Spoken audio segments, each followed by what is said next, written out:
Hello and very warm good morning to all of you who are watching My Academy's Modern Indian History lecture. आज हम लोग जो कल छोड़ा था उससे आगे पढ़ेंगे, ठीक? तो सबसे पहले आगे बढ़ने से पहले मैं चाहूँगा कि हम रिवाइज कर लें कि कल हमने क्या पढ़ा था। तो हमारा जो मेन टॉपिक था वो था rise of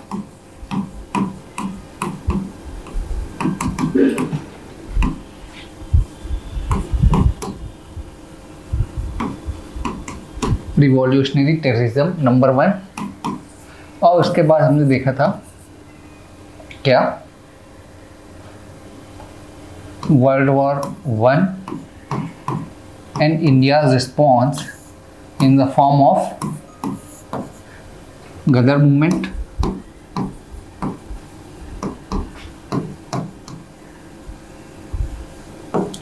second home rule league, right? तो ये दो चीज़ हमने डिस्कस की थी, वो बहुत इम्पोर्टेंट है एग्ज़ाम के लिए। तो एक बार ब्रीफली कंप्लीट कर देता हूँ मैं। Rise of revolutionary terrorism, we saw the reason और देयर ऑब्जेक्टिव्स, राइट? तो रीज़न क्या था? ड्यू टू सडन और due to decline of Swadeshi movement. Swadeshi movement क्या हुआ था? Due to partition of Bengal in 1905. स्वदेशी movement was there from 1905 to 1908. So the youth or extremists who were believing that direct action is required to get rid of British को हराने के लिए direct action चाहिए, वो आए किसके लिए? कौन सा रास्ता अपनाया उन्होंने? Individual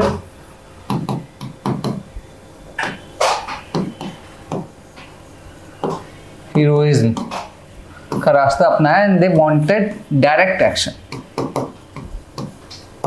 no boycott, no appealing, no prayer, no petition, direct, just kill them, just show them that they have no place there in India, just उनको भगा दो, ठीक है? ये प्लान था इनका, किसका? रिवॉल्यूशनरी टेररिस्ट है। अब ये टर्म जो है ये भी एक बहुत कॉन्ट्रोवर्शियल टर्म है। We can call this phase है मिलिटेंट नेशनलिज्म, राइट? मिलिटेंट क्या होते हैं? जैसे आपने कश्मीर में सुना होगा, कश्मीर में मिलिटेंट होते थे, तो देश के लोग ही होते हैं लेकिन किसी कॉज के लिए लड़ रहे होते हैं, ठीक है? उनको मिलिटेंट बोलते हैं। तो यहाँ पे भी मिलिटेंट ये देश के लोग थे लेकिन ब्रिटिशर्स के लिए लड़ रहे थे, ब्रिटिशर्स को भगाने के लिए लड़ रहे थे। But Britishers term them as terrorist, right? Terrorist means they are against British rule or against law and order. They want to spread terror. तो ये टर्म हम हिस्टोरियन यूज किए हैं, that's why we are using revolutionary terrorism, ठीक है? तो इनका method था, मेथोडोलॉजी, और इसको फुलफिल करने के लिए they created what? Many organisations,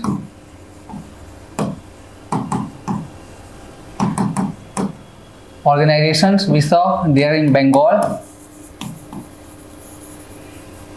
Maharashtra, right? Bengal में अनुशीलन समिति,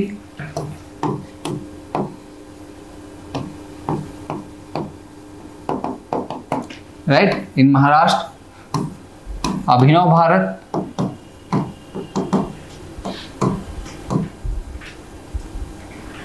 मित्र मेला,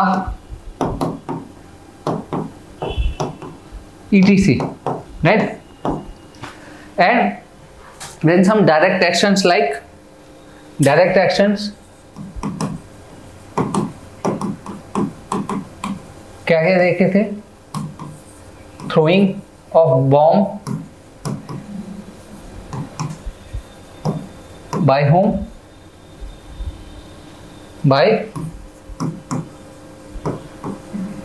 Khudiram Bose and Prafulla Chaki in year 1908, right, 1908 में। और फिर किसको मारना चाहते थे? दे wanted to kill whom? A जज named as Kingsford, but 2 ladies died, right. और फिर इनके बाद इनको क्या हुआ? I have discussed. ऐसे ही महाराष्ट्र के लोग करते थे robbery, murdering to collect funds and all, right, ये उनका तरीका था।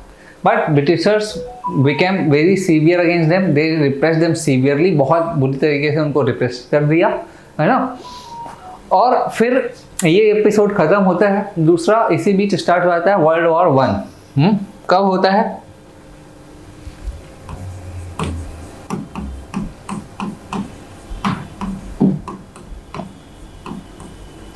1914 में, 1914 में, राइट। वर्ल्ड वॉर 1 आपको पता होगा 2 साइड्स होते हैं, ठीक है। एक साइड से ब्रिटिश, फ्रांस, यूएसए वगैरह, यूके, ब्रिटिश हो गया, दूसरे side Germany and other powers, elite power and central power, है ना। तो वो हम वर्ल्ड हिस्ट्री में पढ़ेंगे। बट इंडिया जो है वो कॉलोनी होती है किसकी? ब्रिटिश की। तो ब्रिटिशर्स की तरफ से जो ब्रिटिश फाइट कर रहे होते हैं वो कॉलोनी से भी फोर्स भेजते हैं। तो इंडिया से भी around 1 million people fought in world war 2। 1 million मतलब कि 10 लाख, लगभग 10 लाख लोगों ने क्या किया था? लड़ा था वर्ल्ड वॉर 1 में, right. At the other hand, यहाँ पे जो लोग लड़ रहे हैं, दूसरे हैंड पे क्या हो रहा है? दूसरे साइड पे कि nationalist located abroad and also they are in India. They thought to use this opportunity. Britishers are fighting somewhere else, so use this opportunity to put more pressure, और प्रेशर डाला जाए उन पे। तो क्या हुआ? गदर मूवमेंट स्टार्ट किया गया।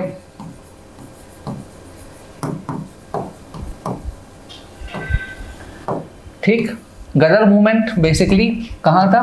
यूएसए, नॉर्थ अमेरिका, इसको यूएसए की जगह बोलें तो,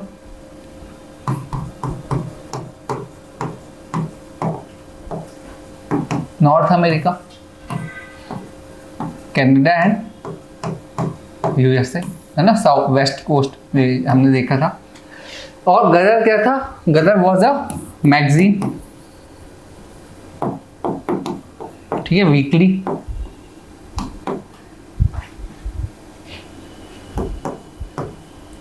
ये मैगजीन था। और इससे ये जो माइग्रेंट्स, जो लोग थे कहाँ पे? विदेशों में, उनको इंडियंस को इकट्ठा करते थे। और for that they have created various organisation also, India house, है ना, ऐसे करके स्वदेश सेवक संघ, ये सब बना था। लीडर कौन था? मेन लाला हरदयाल, राइट। और when they did groundwork at their level, then ये इंडिया है। सोचे कि अब इंडिया में हमला किया जाए, इंडिया से अटैक किया जाए। तो इंडिया में चूज किया गया रास बिहारी बोस को। 1 second, we have some doubt, या तो रास बिहारी बोस जो थे वो इंडिया से लीडर थे। इंडिया में माहौल कुछ अलग था, civilian population was not ready because they were not having good hold in Indian population, native population. So they thought to let's approach army. Army ने भी ज़्यादा साथ नहीं दिया, बट इन्होंने सोचा कि हम फिर भी हमला करेंगे। डेट तय की गई फरवरी 1915 में, एक पर्टिकुलर डेट। बट क्या हुआ कि CID को पता चल गया और CID raided all of them, उनको पकड़ा सबको और पकड़ के जेल में बंद कर दिया और वहीं से गदर मूवमेंट एंड हो गया। हमने देखा इसका इम्पैक्ट क्या है, सिग्निफिकेंस क्या है, we have seen that, right. उसके बाद होम रूल लीग। तो होम रूल का मतलब मैंने आपको बताया था ना कि let Indian do the administration, that is home rule.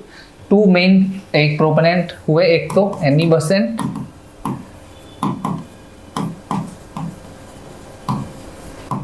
and second one was who? Tilak, right? So started in April 1916 और इन्होंने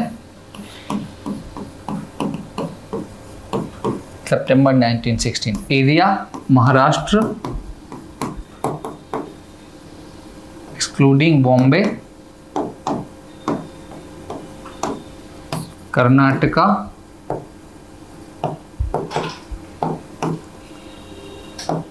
Central Province and Berar, right?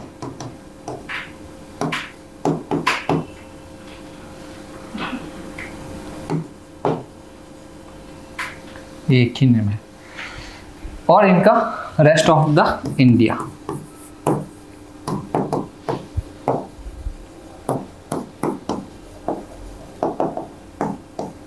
ठीक,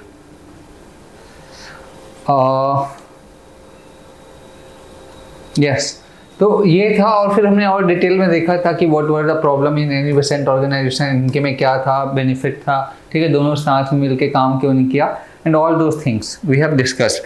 एंड देन फाइनली सिग्निफिकेंस और impact of home rule league movement. तो ये जो हमने कल discuss किया था और शॉर्ट में मैंने आज कवर कर दिया। ठीक है, वेरी इंपॉर्टेंट पोर्शन है ये मॉडर्न इंडियन हिस्ट्री का। You can expect question from this section definitely in pre and mains both, और स्टेट पीसीएस में भी यहाँ से क्वेश्चन बन सकते हैं। ठीक है, गदर में से रिलेटेड हमने कोमागता मारू इंसिडेंट देखा था, that is also very important. अब आज देखेंगे एडवेंट और अराइवल ऑफ गांधी। ठीक, गांधी जी कौन थे, कहाँ से आ गए, कैसे क्या किया उन्होंने, इंडिया आने से पहले अफ्रीका में थे, क्यों गए थे, ठीक, क्या काम था वहाँ पे उनका, वहाँ पे क्या चीज़ें हुई, उसके बाद इंडिया में क्या क्या किया, वो आज पूरा डिटेल में हम देखेंगे। तो a brief introduction about Gandhi, born you know in 2 October 1869, Porbandar, Gujarat.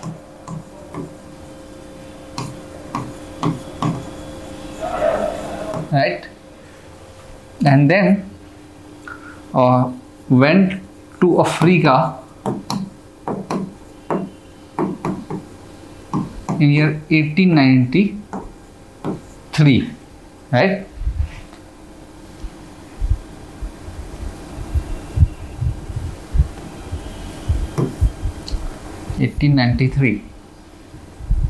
For before that he took 3 years, I think 3 years degree of barrister from London.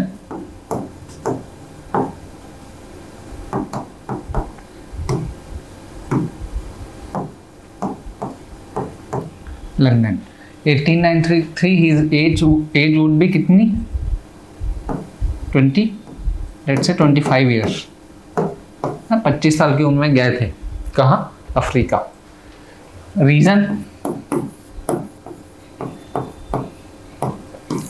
a Gujarati merchant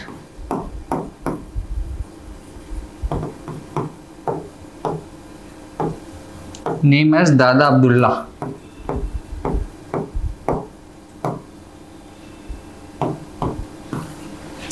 he asked Gandhi ji to come to fight a case,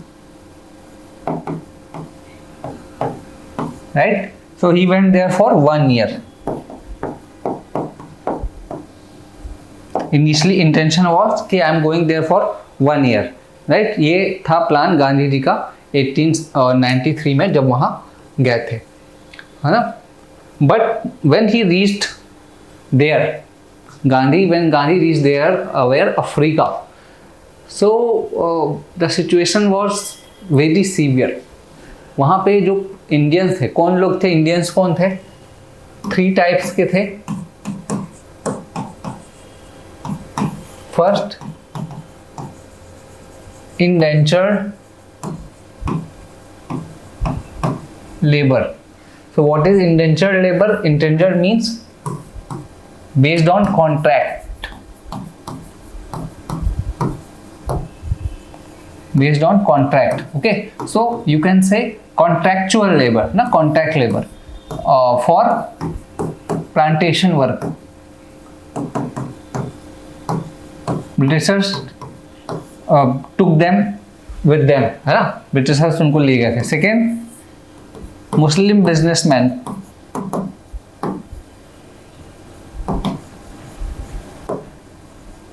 ठीक है, Menon community के लोग। And third, ex indenture labour,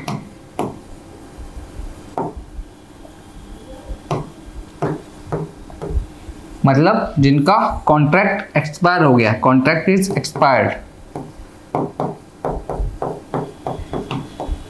but somehow they are living there. जैसे होता है ना, लोग Canada जाते हैं तो जाते तो थोड़े टाइम के लिए, बट वहीं पर फिर वो कोशिश करते हैं कि आना ही ना पड़े, Canada, USA, so they keep on extending their visa limit. कुछ तो चाहते हैं कि वहीं की सिटीजनशिप मिल जाए ना, ग्रीन कार्ड वाला कॉन्सेप्ट एक होता है, you might be aware in case of USA. तो वैसा ही कुछ गए और वो वहीं पे रह गए, ठीक है, तो उनको एक्स इंडेंचर लेबर बोलते हैं। तो ये 3 टाइप के लोग बेसिकली वहाँ पे थे, Indians. And none of them, ये कोई भी, they were not right well educated नहीं थे, और दूसरी चीज इंग्लिश बोलना नहीं जानते थे, not well versed in English speaking. तो वो 2 प्रॉब्लम थी। इवन बिजनेसमैन, ये जो बिजनेसमैन लोग थे, दे वर ऑल्सो यूजिंग काम चलाओ इंग्लिश, जिससे कि उनका काम चल जाए, वैसे इंग्लिश बोला करते थे, ठीक। तो ये सिस्टम था, ये चीज़, ये वहाँ की सिचुएशन थी इंडियंस की। और जब गांधी जी सबसे पहले वहाँ पहुँचे, तो बिफोर दैट गांधी जी का जो बैकग्राउंड है, गांधी का जो बैकग्राउंड है, he is coming from a respected Diwan family of Gujarat,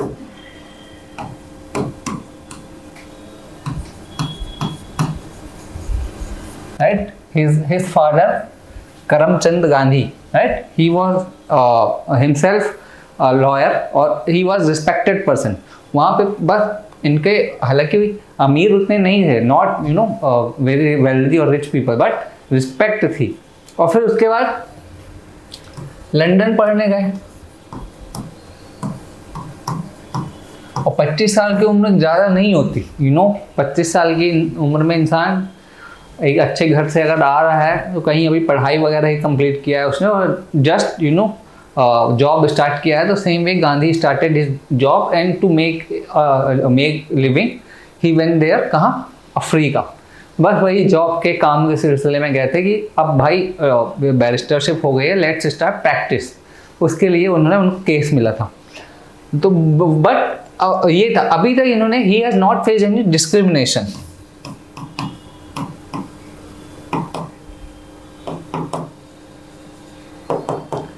अभी गांधी को कोई डिस्क्रिमिनेशन फेस करने को नहीं मिला, but as soon as he reaches there in Africa, जैसे पहुंचते हैं वहां पे तुरंत उनको वो चीज़ दिखना चालू हो जाती है। सबसे फेमस, वेल फेमस एपिसोड आपको पता होगा, रेल के डिब्बे से फेंका जाना। He took first class ticket, boarded on the first class bogie, but वहाँ से उनको एक तो सीट ही नहीं मिली और उतार दिया गया। बट उन्होंने अपना जो भी ये प्रोटेस्ट दिखाया, और फाइनली ड्राइवर की सीट में पीछे जो गार्ड वगैरह की सीट होती, वहाँ पे बैठ के वो जहाँ पे जाना था वहाँ पहुँचे।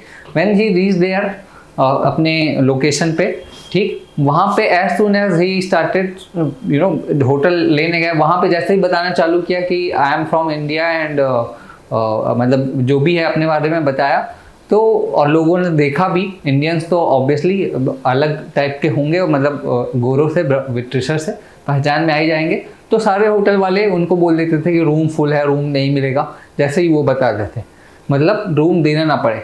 तो ये गांधी जी को समझ में आया कि यहाँ पे कुछ ना कुछ तो गड़बड़ है, बिकॉज इंग्लिश बोलना, he was well versed in English, Gandhi ji, right, और लंदन से पढ़े हुए हैं, he knows the law and everything, but people are not respecting him. So उनको वो चीज़ समझ में आ गया कि the thing is racial discrimination. Racial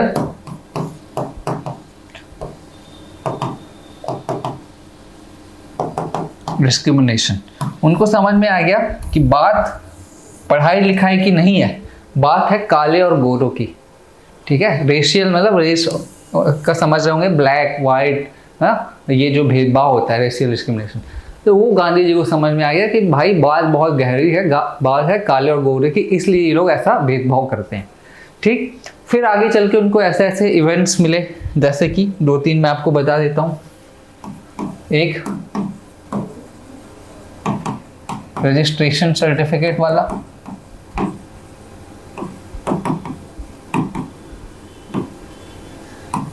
ठीक, दूसरा बैन ऑन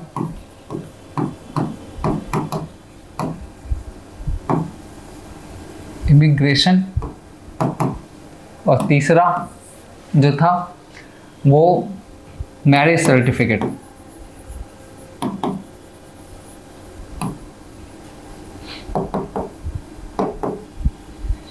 राइट, ये 3 चीज़ें थी। इसको मैं अभी ब्रीफली आपको एक्सप्लेन कर दूंगा कि क्या था। तो यहाँ पे आप समझो कि गांधी जी जो हैं, he was there in Africa for 1 year, 1 साल के लिए जा रहे हैं। बट हो क्या रहा है कि जब उन्होंने केस लोगों की प्रॉब्लम देखना चालू किया, तो पहली चीज़ गांधी जी वहाँ पे जो करना उन्होंने स्टार्ट किया, गांधी जी ने, कि जो लोकल लोग थे उनको इंग्लिश की एजुकेशन देना स्टार्ट किया। एंड ही सेड कि whoever wants to learn English he can come and learn English. ठीक है, तो लोगों को इंग्लिश पढ़ाना सिखाना चालू किया, और भी केस वगैरह लड़ते रहे। तो गांधी जी का लौटने का टाइम था 1904 में। उसी दिन रात को, ठीक, ये रजिस्ट्रेशन सर्टिफिकेट वाला इशू था। लोगों ने उनसे बोला कि गांधी जी थोड़ा देर, 1 महीने के लिए आप और रुक जाइए, ठीक है, 1 महीने बाद चले जाइएगा। यहाँ से क्या बात मैं आपको बताना चाहता हूँ, कुछ गहरी बात है कि पीपल सीक फॉर लीडरशिप। ठीक है, लीडर्स, लोगों को लीडर की जरूरत होती है। लीडरशिप मतलब सीक फॉर लीडरशिप की जगह लीडर्स बोलूंगा। Seek for people, seek for leaders. Leaders की जरूरत होती है।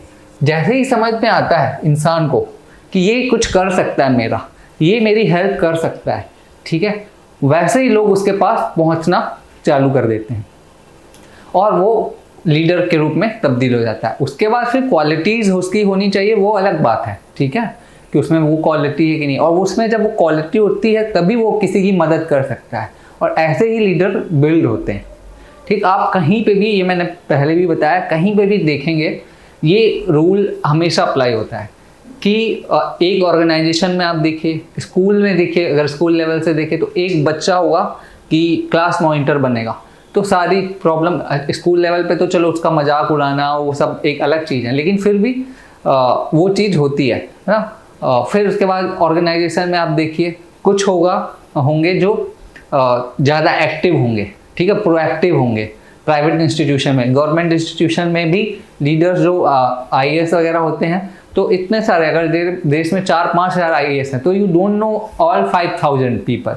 किसको जानते हैं? जो कुछ एक्स्ट्रा ऑर्डिनरी काम कर रहे होते हैं, ठीक है, तो वो ट्रेट होती है इंसान में, और लोग फिर उन्हीं को सपोर्ट करते हैं, और फिर वो आगे चल के बहुत सारे केसेस आप देखिए आज के डेट में, जैसे कि अर्जुन मेघवाल जो लॉ मिनिस्टर हैं, ठीक है, अभी किरण रिजिजू थे, उनकी जगह जो लॉ मिनिस्टर बने वो IAS ऑफिसर थे पहले, ठीक, तो लोगों ने उनमें देखा, बाकी सारे IAS ऑफिसर तो नहीं बन पाते हैं ना, मिनिस्टर्स एंड ऑल, वो क्वालिटी होती है।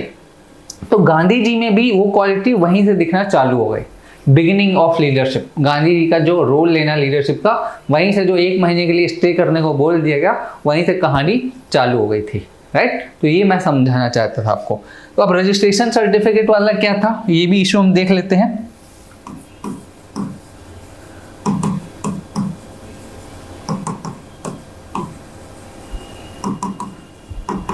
कि ब्रिटिशर्स ने अफ्रीका में ये रूल निकाल दिया कि जो भी इंडियंस होंगे उनको अपने गले पे एक रजिस्ट्रेशन सर्टिफिकेट जिसमें कि फिंगरप्रिंट्स लगे होंगे वो लेके घूमना है, राइट, घूमते रहना है हर वक्त, और जब भी बोला जाए तो दिखाना है।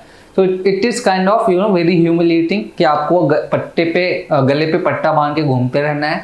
तो Gandhi ji protested for this, उन्होंने प्रोटेस्ट किया, है ना, और ब्रिटिशर्स से पूरी वही लेटर्स लिखना और प्रोटेस्ट करना, ठीक। तो प्रोटेस्ट का फिर असर ये हुआ कि गांधी जी ने ऐसा उन्होंने बोला कि ठीक है आप वॉलेंटियरली रजिस्टर कर लो तो चलेगा, जो वॉलेंटियरली करना चाहे। तो गांधी जी ने भी खुद पहले ही वॉलेंटियर रजिस्टर किया, कंपलसरी नहीं किया, वॉलेंटियर रजिस्ट्रेशन कर दिया, ठीक है। एक चीज़ और मैं आपको यहाँ पे बताऊंगा कि गांधी जी के अप्रोच आप देखेंगे, his approach, right, which we can apply in our life also.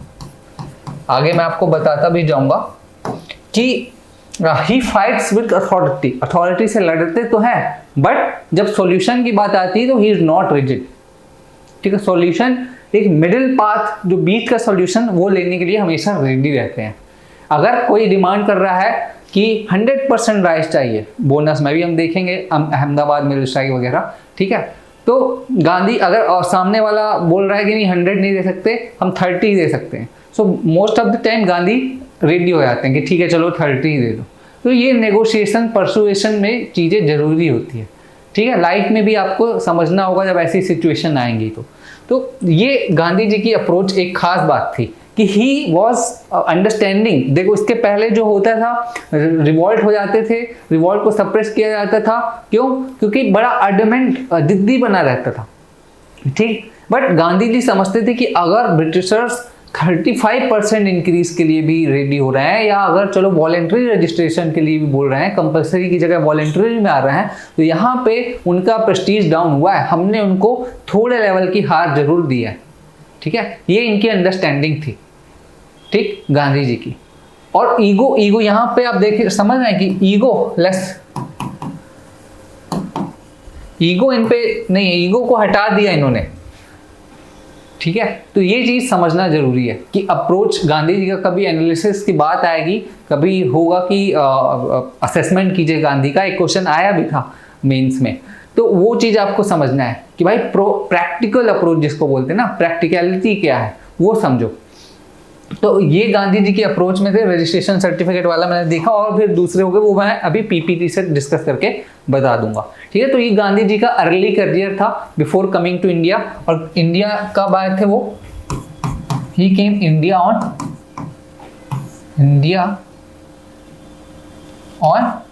January 1915, right. Date is 9th Jan, और इस 9th जन को इंडिया में किसके लिए कैसे मनाया जाता है? Every year this is celebrated as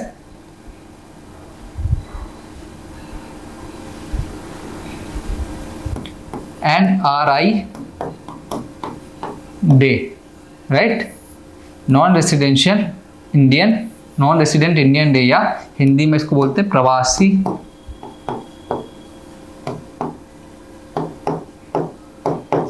भारतीय दिवस, ठीक है। तो ये छोटा सा फैक्ट आप समझ सकते हैं।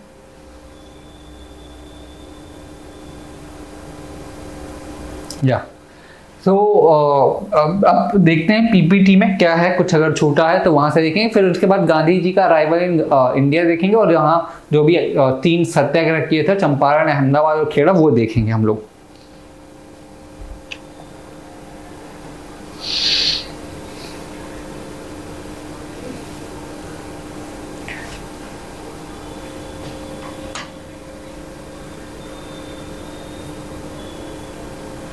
ठीक, तो इमरजेंस ऑफ गांधी हम लोग देख रहे हैं।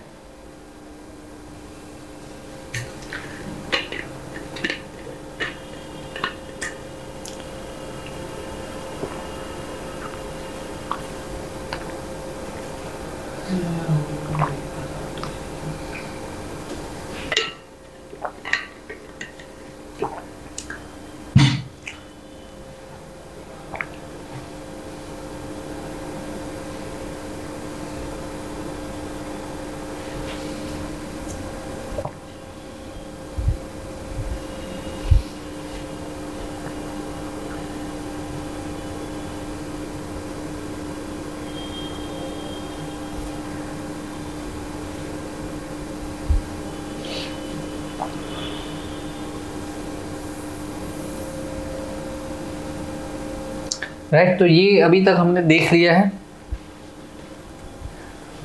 First slide is almost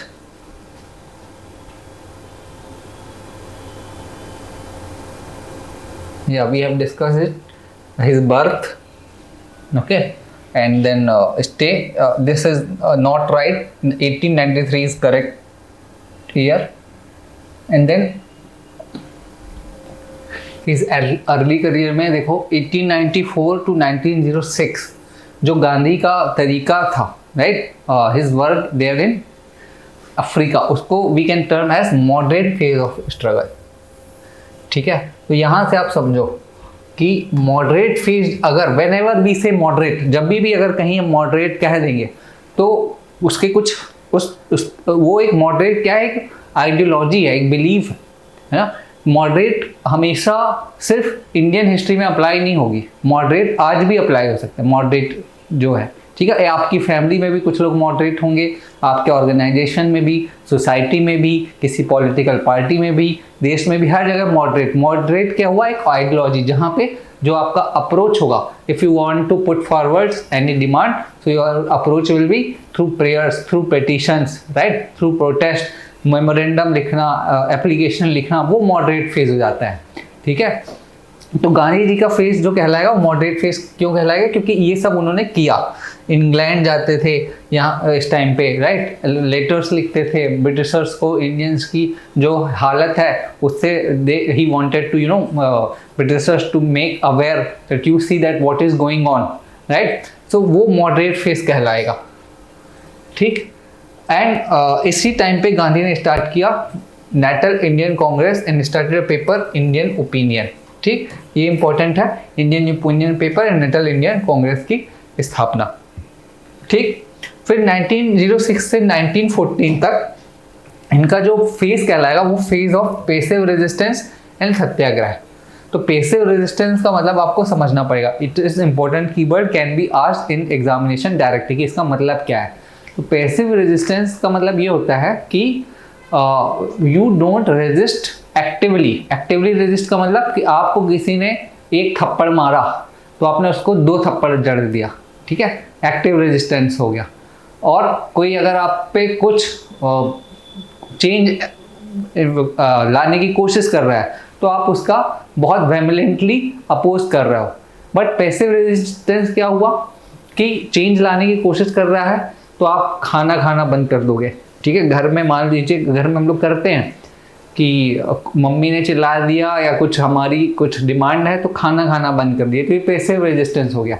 non cooperation हम करना, सिविल डिसोबीडियंस कैसे करते हैं कि कहा जाता है कि कुछ कर लो, वो हम बिना कुछ बोले करना बंद कर देंगे, ठीक है। जो हमारा काम है वो काम करना बंद कर देंगे, ठीक। और नॉन कोऑपरेशन भी वैसे ही है कि मान लीजिए कोई दुकान वाले फैमिली से है, ठीक है, दो दुकान जाना बंद कर देगा, मैं नहीं जाऊँगा, मैं नहीं करूँगा कल से, ये सारी चीज़ें, यही अप्रोच इधर भी होती है। लार्ज स्केल पे पैसिव रेजिस्टेंस का मतलब होगा कि गवर्नमेंट की जो सर्विस में है उन सर्विस को छोड़ देना, स्ट्राइक करना, ठीक है, मतलब एक्टिवली रेजिस्ट ना करके पैसिवली इसको रेजिस्ट करना, ठीक है, पार्टिसिपेट नहीं करना, नॉन कोऑपरेशन, सिविल डिसोबीडियंस, ये जो है पैसिव रेजिस्टेंस कहलाता है।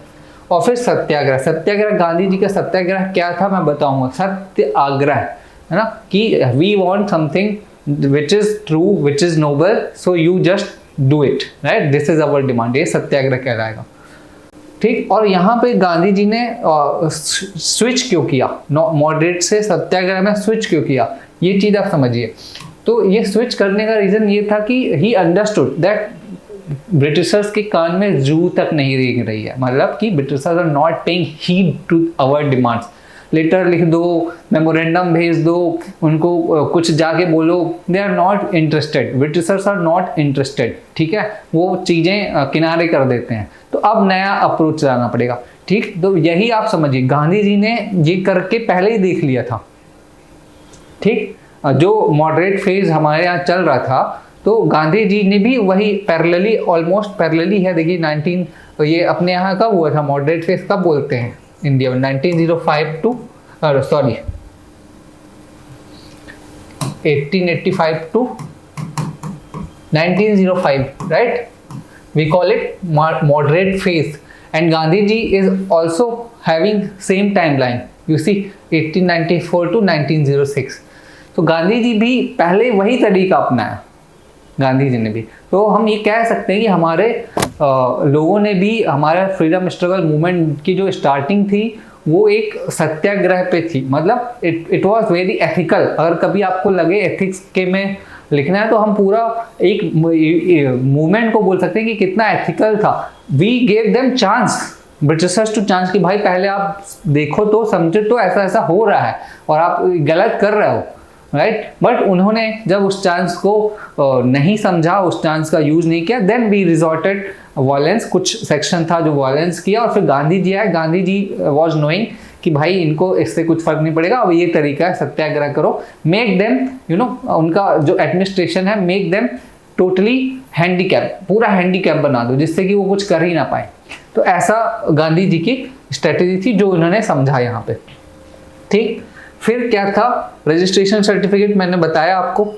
इन्होंने पैसिव रेजिस्टेंस एसोसिएशन भी बनाया था, ठीक है, for the campaigning of defying the law and suffering all the penalties. दस वॉज बॉर्न सत्याग्रह और devotion of truth, the technique of resisting adversary without violence, है ना, नॉन वायलेंस। यही है कि गांधी जी के बारे में बोला जाता है कि अगर कोई आपका एक थप्पड़ एक गाल में थप्पड़ मारो तो दूसरा गाल बढ़ा दो, तो बस वही है, technique of resisting adversaries without violence.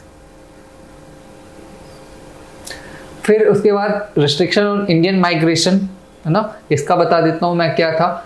The earlier campaign was widened to include protest against a new legislation imposing restriction on Indian migration.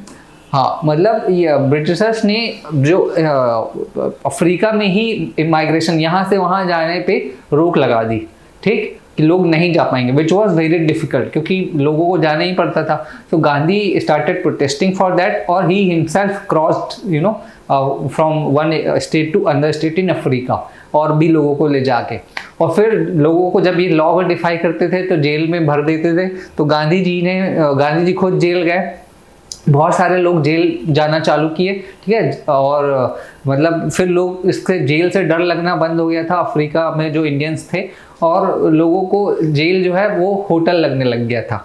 ऐसा उन्होंने नाम भी दे दिया था, किंग्सफोर्ड होटल ऐसे करके, कि भाई वो होटल है, जाओ और रुको, ठीक। इमिग्रेशन ये था।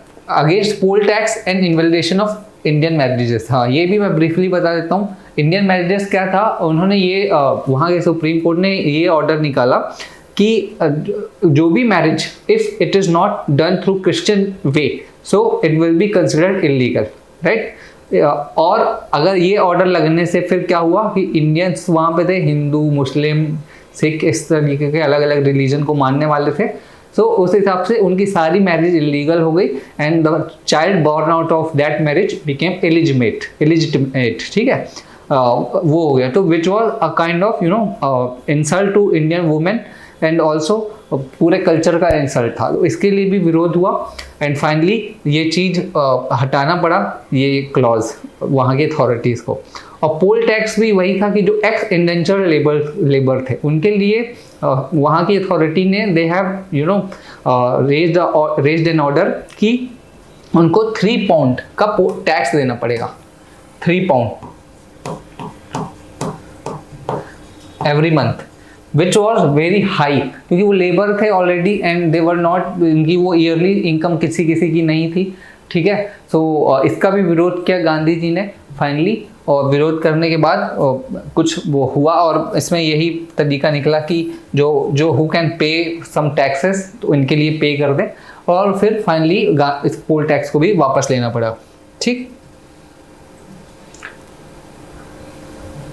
है। और बहुत जो इन सब प्रोटेस्ट में ब्रिटिशर्स वर वेरी हार्श, बहुत हार्श थे, मतलब बहुत गंदे तरीके से ट्रीट करते थे।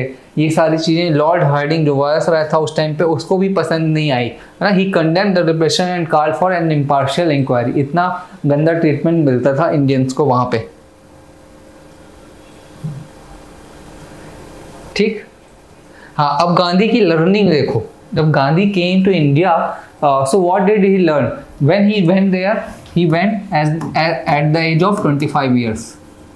right? For 1 year he went, but finally he came back when he was 45 years.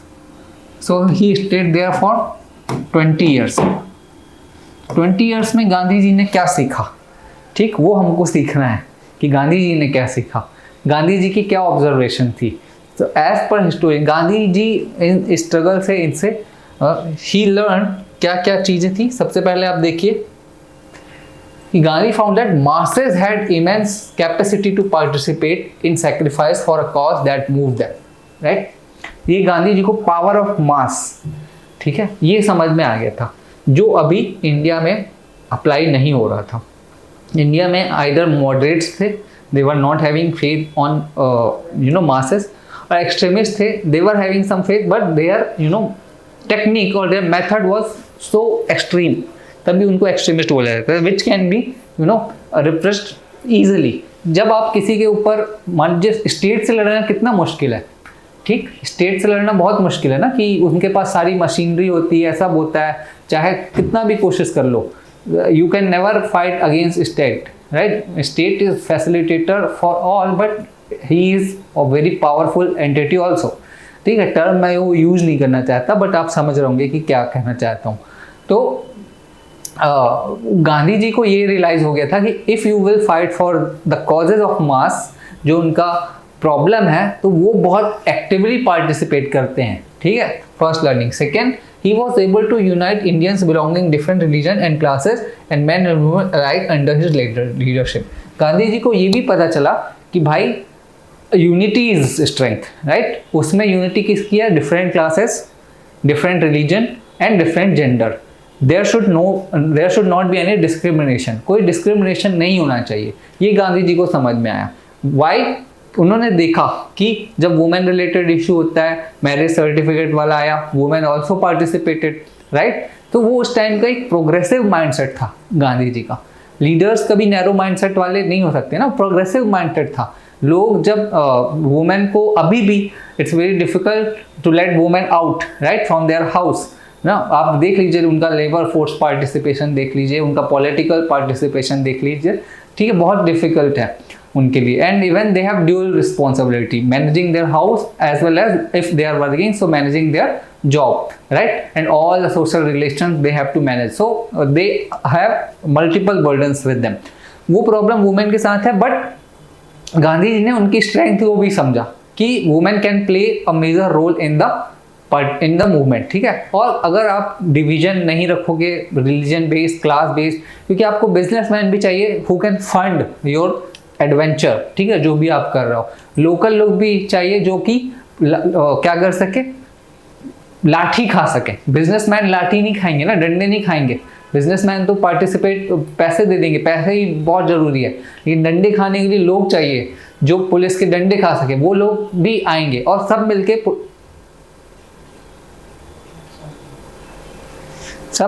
सब उसको सक्सेसफुल बनाएंगे, राइट, प्रोटेस्ट को. तो ये गांधी जी ने समझा, और यही आप देखेंगे नॉन कोऑपरेशन मूवमेंट में खिलाफत जो यूनिट थी वो भी साथ आई. They participated together because of Gandhi ji. वो हम जब अभी डिस्कस करेंगे तब. Third, he also came to realize that at times the leaders have to take decision unpopular with their enthusiastic supporters. ये भी आपको देखना है. गांधी जी ने समझा इस चीज को कि लोग कुछ कह रहे होंगे, जैसे कि नॉन कोऑपरेशन मूवमेंट की बात करूं कि मत बंद करो, मत बंद करो, अब तो टाइम आ गया है, अब तो हमको बस ब्रिटिशर जान ही वाले हैं. लेकिन गांधी जी को लग गया कि नहीं यार, अब यहाँ पे दिक्कत हो सकेगी. तो he called off non cooperation movement. ठीक है, तो अगर लोगों को लग रहा है, इंथुजियास्ट सेक्शन जो है उसमें उनको लग रहा है कि नहीं गांधी जी गलत कर रहे हैं, तो वो ही अंडरस्टूड कि अनपॉपुलर डिसीजन लेना भी जरूरी है. ये भी आप समझ लीजिए देश के लिए. बहुत सारे सेक्शन को जब कोई रिफॉर्म आ रहा होता है, ठीक है, उस रिफॉर्म में बहुत प्रोटेस्ट भी होता है, तो गवर्नमेंट कभी कभी उन प्रोटेस्ट को दरकिनार कर देती है, right. They don't pay any heed. So they know, government knows कि भाई लोग प्रोटेस्ट करेंगे, you can't make everybody happy, right, everyone happy. तो वो चीज़ें हैं. और इस चक्कर में गांधी जी को 2 बार अफ्रीका में 2 बार अपने जान से भी मतलब बहुत मुश्किल हो गया था. फर्स्ट टाइम एक पूरी क्राउड उनको चेस की थी, ठीक, बहुत सारे कि गांधी जी उनके खिलाफ ही काम कर रहे हैं, ऐसा लगा. क्यों? क्योंकि जब मैंने आपको बताया ना कि his approach was very practical, but लोग हर कोई इतना समझदार नहीं होता, otherwise they would have been, some of them would have been Gandhi, right? तो वो गांधी हो जाते, बट उनको लगा कि गांधी जी नहीं, मतलब उनका सब कुछ नहीं कर पा रहे हैं, उनके प्रोटेस्ट का जो डिमांड है they are not able to, Gandhi is not able to put forward. तो क्राउड ने चेस किया था, so he somehow manage to escape from there. और दूसरा एक केस था जब Pathan, he simply started to he was just about to hit him, क्योंकि वो भी गुस्सा था गांधी जी से। तो ऐसे केसेस भी गांधी जी ने देख रखे थे। He was able to evolve his own style of leadership, ठीक। अच्छा, इसी से रिलेटेड मैं अगर बता दूं आपको कि जो पॉपुलर लीडर्स होते हैं they are sometimes, many times we have seen that how they are assassinated. अभी हमने कुछ दिन पहले शिंजो अबे, जब हमारे लाइफ टाइम में देखा, Shinzo Abe he was campaigning for president election there in Japan, और किसी ने पीछे से आके गोली मार दी। ठीक, बहुत सारे असैसिनेशन अटेम्प्ट को डिफाई करते हैं। जैसे पुतिन के बारे में I was watching an interview I think 2-3 years back, तो उसने तब बताया था कि 34 असैसिनेशन अटेम्प्ट उस पर हो चुके हैं, right.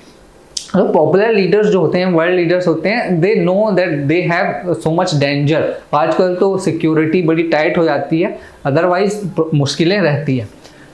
He was able to evolve his own style of leadership and politics and new technique of struggle on limited scale, untrammeled by the opposition of contending political currents। मतलब उनको खुद की strength समझ में आ गया था, खुद की टेक्निक निकालना आ गया था कि कब क्या करना है, कैसे करना है।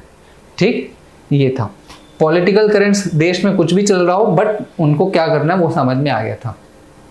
और देखिए गांधी क्या है, Gandhi evolve the technique of satyagraha. ये पूछा जा सकता है आपको, पूछा अगर एग्जाम में ऐसे पूछा जाए तो ठीक है, otherwise in ethics answer you can always quote Gandhi ji, और यू मस्ट कोट एथिक्स और ऐसे में you have to quote Gandhi.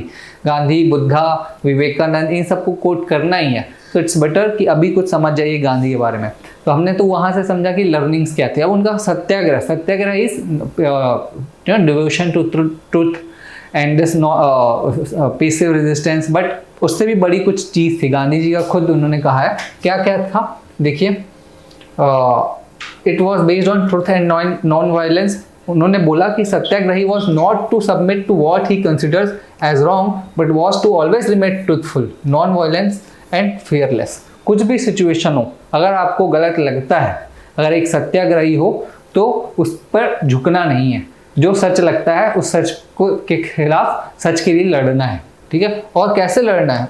Without being violent, कोई हाथापाई करके या वैसे नहीं, फियरलेस होकर लड़ना है। Second, satyagrahi works on the principle of withdrawal of cooperation and boycott. ठीक है, प्रिंसिपल क्या है सत्याग्रह का? विड्रॉल ऑफ कोऑपरेशन, आप कोऑपरेट मत करो, बॉयकॉट कर दो। ठीक, ये है सत्याग्रह का तरीका। तो कभी भी आप घर में किसी से लड़ाई करें और कोऑपरेशन विड्रॉ करें, मतलब अगर हस्बैंड है तो वाइफ से, वाइफ है तो हस्बैंड से, फादर है तो अपने मदर से, या जो भी जैसा देख रहा है, तो आप इसको समझना कि यू आर डूइंग सत्याग्रह। यानी कि अपनी वाइफ के सामने सत्याग्रह कर सकते हैं? बिल्कुल बिल्कुल कर सकते हैं, ठीक है, लेकिन वो ट्रुथफुल होना चाहिए। मैं तो कर दूंगा। Next is method of Satyagraha include non payment of taxes and declining honours and position of authority. लेकिन उसमें फिर देखो, अगर आप वाइफ के साथ सत्याग्रह करोगे तो हस्बैंड भी सत्याग्रह रिजॉर्ट कर सकता है, नॉन पेमेंट ऑफ टैक्सेस। तो आपके जो भी फंड्स हैं, जो भी एक्सपेंसेस हैं, if you are not working, so he may stop that funding, right. So ये मैं जोक के लिए कह रहा हूँ, यू सिंपली अंडरस्टैंड कि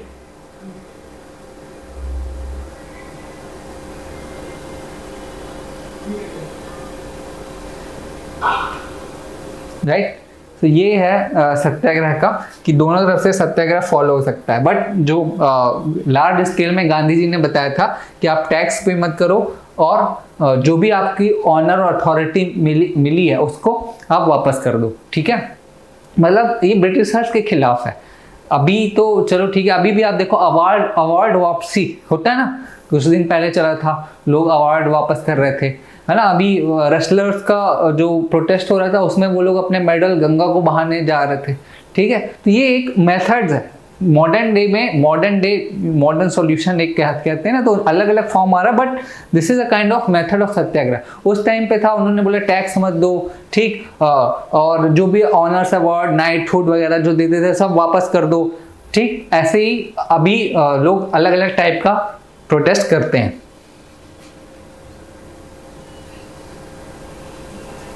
नेक्स्ट क्या है? A satyagrahi should be ready to accept suffering in his struggle against the wrongdoer.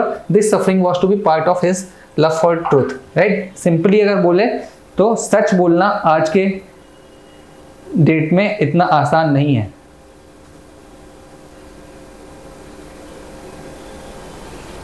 ठीक है, सच बोलना इतना आसान नहीं है। सच बोलने के लिए आपको उसके साथ जो सफरिंग होगी वो सफरिंग को झेलना पड़ेगा। While carrying out his struggle against the wrongdoer, a true satyagrahi would have no ill feeling for the wrongdoer. Hatred would be alien to his nature. ठीक है, ये देखिए कितनी बहुत डिफिकल्ट बात है, बहुत डिफिकल्ट, और तभी यही डिफिकल्ट बातें गांधी जी को गांधी बनाती हैं। ठीक है, 1869 में हुआ था उनका जन्म, और आज देखिए 2023 चल रहा है। उनकी आइडियोलॉजी, गांधी जी की फिलॉसफी पे लोग पीएचडी करते हैं। ठीक है, इंस्टीट्यूशन बना हुआ है, कोर्स है गांधीयन फिलॉसफी में।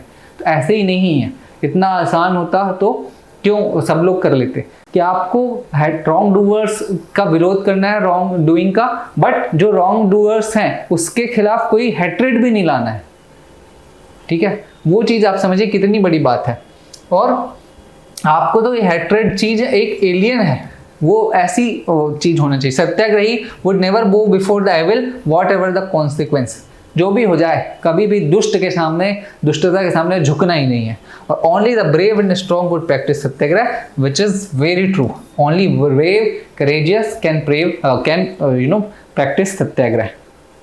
सिर्फ वही कर सकते हैं, हर किसी के बस की बात नहीं है। हम भी अपने अपने लेवल पे करते हैं। आप देखिए कहीं पे कभी जॉब छोड़ने की बात हुई, जॉब छोड़ना हुआ, आपको लगेगा everybody will advise you not to leave the job, लेकिन फिर भी अंदर से आपके कंसाइंस से वो चीज़ अच्छी नहीं लग रही होगी, तो लोग जॉब छोड़ते हैं। और भी सिचुएशंस होती हैं, ठीक है, तो वो ऐसा नहीं है, अलग अलग लेवल की होती है। बहुत से लोग ब्रेवरी करते हैं ऑल इंडिया लेवल पे भी, मतलब ग्लोबल लेवल पे भी प्रोटेस्ट वगैरह जो होते हैं, तो obviously they are brave people. ठीक, फिर गांधी जी का इंडिया में जो हुआ, अहमदाबाद, चंपारण और खेड़ा सत्याग्रह, इसको अभी हम एक ब्रेक लेते हैं 5 मिनट का, और ब्रेक के बाद स्टार्ट करेंगे। तो अब Gandhi ji has come to India. सब कुछ वहाँ पे करने के बाद, अपना वर्चस्व स्थापित करने के बाद, लोगों से लड़ने के बाद, he has arrived to India. By the time he arrives to India, Gandhi is a known figure. Gandhi बहुत लोगों को लोग जान चुके हैं। अफ्रीका में भी people from India was supporting Gandhi's effort. ठीक, जो जैसा बिरला ने उनको 25,000 रुपये दिए थे उस फंड के लिए, और गोपाल कृष्ण गोखले एक बार गए थे वहाँ पर विजिट के लिए। ठीक, तो गांधी को लोग जानने लगे थे, गांधी के वर्क को समझने लगे थे, ब्रिटिशर्स को भी पता चल गया था हु वॉज गांधी। और जब गांधी आए इंडिया में, तो Gandhi is well versed with everything, but the only thing is which Gandhi does not know when he is coming to India is the situation of India. Right? India में, क्योंकि यार वो देखो शुरू से बाहर ही रहे हैं। When he is reaching India, he is 45 years old. ठीक है, 45 साल के हैं। Although he is having so much experience, but जो knowledgeable लोग होते हैं, जो समझदार लोग होते हैं, ठीक है, वो ऐसे ही किसी चीज़ पे नहीं बोलते। उस टाइम पे जब गांधी थे इंडिया में, तो इंडिया में क्या चल रहा था? Already we have reached in 1915 में क्या हो गया? वर्ल्ड वॉर फर्स्ट स्टार्ट हो गया है। ठीक है, गदर मूवमेंट स्टार्ट होने वाला है 1914 में, 13 में गदर का एक्टिविटी चालू हो गई है। ठीक, फिर होम रूल भी स्टार्ट हो गया है 16 में, ऑलमोस्ट 16 में home rule is also getting started, right. और 1909 का मॉरले मिंटो रिफॉर्म्स आ गया है, 1917 का अगस्त डिक्लेरेशन आ गया है, राइट, मॉन्टेग्यू ऑफर जिसको बोलते हैं, right, where Britishers have said that what they want to do.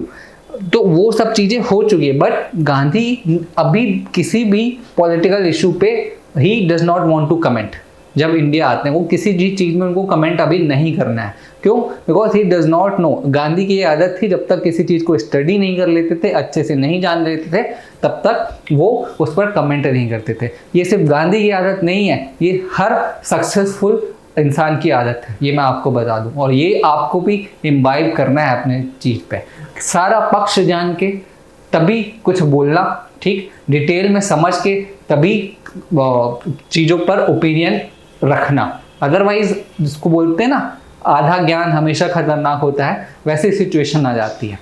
ठीक, एक बुक में पढ़ रहा था पहले, उसमें JRD टाटा के बारे में लिखा हुआ था। वो सोचो, इतने बड़े बिजनेसमैन, अगर 200 पेजेस की कोई फाइल उनके पास आती थी, एक एक चीज़ पढ़ते थे उस फाइल में, राइट। तो इसको ही बोलते हैं कि आईज ऑन डिटेल, डिटेल में आईज होना, ठीक है, तभी they are able to take big decisions, उनको समझ में आता है। तो ये था, तो गांधी थॉट कि अभी मैं, और गांधी जी को जो Gopal Krishna Gokhale, he advised him कि take a tour of India, India का पूरा टूर लो आप, ठीक है। देखो, जब आप IAS में सेलेक्ट होते हो तो IAS की ट्रेनिंग का एक पार्ट क्या होता है? भारत दर्शन, भारत दर्शन, राइट। कि आप अपने देश को जानो तो तभी तो इसको एडमिनिस्टर करोगे। उससे पहले तो उन्होंने इतना कुछ जानवाने की कोशिश कर ही दी, क्योंकि इतना बड़ा सिलेबस है कि you know everything under the sun, right. आपको हिस्ट्री पता है, पॉलिटी पता है, ज्योग्राफी पता है, करंट अफेयर्स पता है, इंटरनेशनल रिलेशन पता है, एथिक्स पता है, एवरीथिंग यू नो, इकोनॉमी पता है। But now just after getting selected, हाँ, कि you have the basic understanding. तो जो इसके बाद भी बेसिक ही कहलाएगी, इतना कुछ जानने के बाद, ठीक। यहीं से इंपॉर्टेंस समझ में आता है कि डिटेल्स का क्या इंपॉर्टेंस है।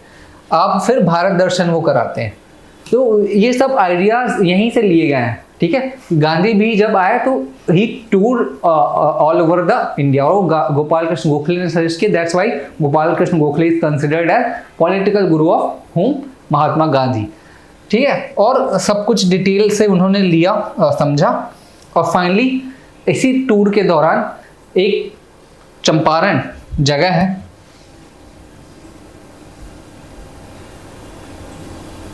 ठीक। इसको पहले मैं समझा देता हूं चंपारण में क्या हुआ था।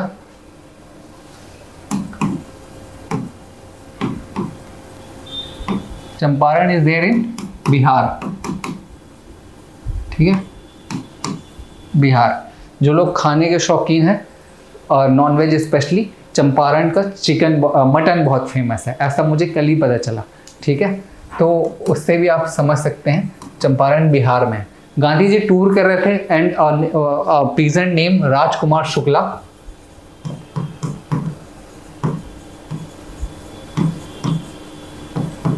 Right. He knew about Gandhi, इसने कुछ कुछ सुन रखा था, चंपारण से ही था, सुन रखा था। He requested Gandhi ji that there is some problem in Champaran, please come there and try to resolve it, ठीक है। On his request Gandhi ji reached to Champaran, and Champaran में क्या था वो मैं आपको बताऊंगा, ठीक। तो चंपारण में क्या इशू था? चंपारण में बेसिकली इंडिगो प्लांटेशन होता था,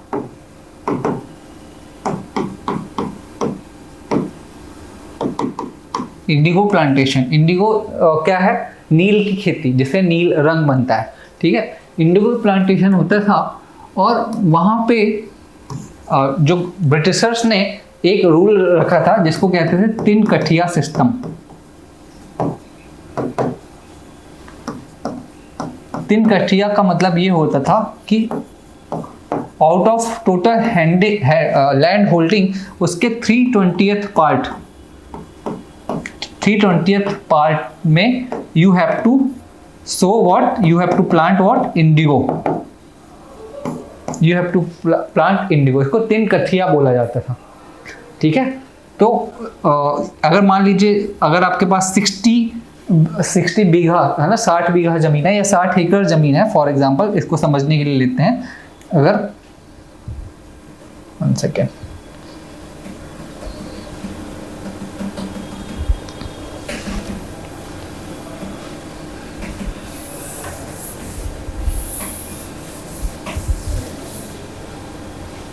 कि अगर 60 एकड़ जमीन है तो 3/20 कितना होगा,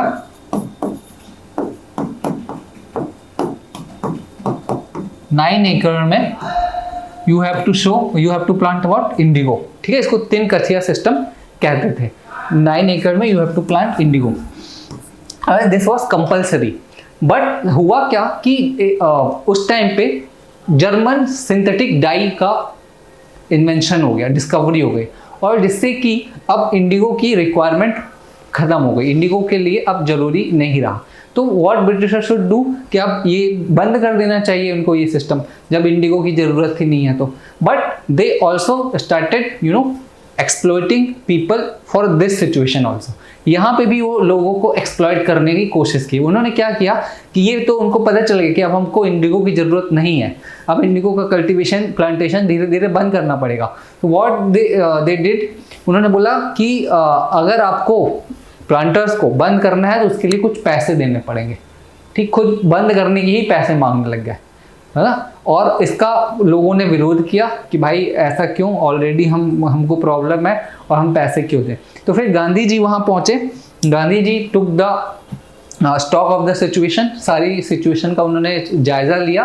ठीक है, और गांधी जी के साथ और लोग भी साथ हो गए, जो भी वहाँ पे बिहार के जो प्रोमिनेंट लीडर्स थे, लाइक इंदुलाल याग्निक, और 2-3 नेम है,